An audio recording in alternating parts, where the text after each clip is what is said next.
Друзья, внимание, самый торжественный момент.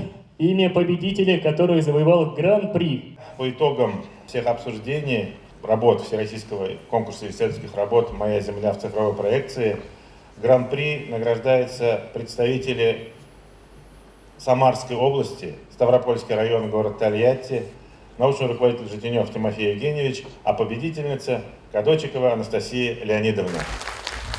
В конкурсе «Моя земля в цифровой проекции», который у нас проводился впервые, участвовало более 120 участников со всех федеральных округов России, в том числе с Донецкой области и из Казахстана.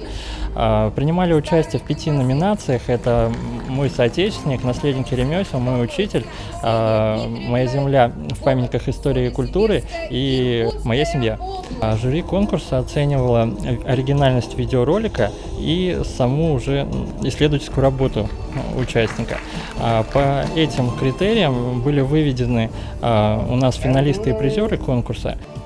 Диплом первой степени уезжает наш дорогой соседний Оренбург, Оренбургская область, Кирилл Александрович Пожарцев.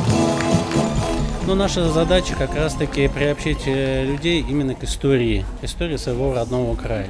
То есть мы говорим о глобальных вещах, но любовь к родине, патриотизм, оно формируется через как раз-таки знание о своем родном крае, о тех людях, которые его окружают. И порой мы живем с этими людьми и не знаем, какой они вклад сделали в развитие. А с нами могут жить и великие люди, то есть о которых мы, может быть, и не знаем. А когда вот такой есть конкурс, люди начинают искать и находят. И мы потом эти ролики выставляем на сайт нашего университета. И я думаю, что оно будет неплохим материалом для учителей, чтобы использовать и в работе популяризировать этих людей. Да? То есть это, в общем-то, довольно-таки интересные люди, о которых нужно говорить. Я считаю, что именно в этом как раз-таки заключается патриотизм. Дипломом первой степени награждаются Нилова Анна Викторовна и Саидова Рената Рустемовна. Город Кумертау, Республика Башкортостан.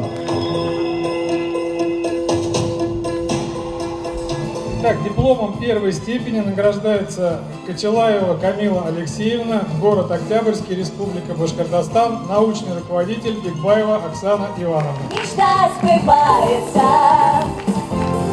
и не сбывается.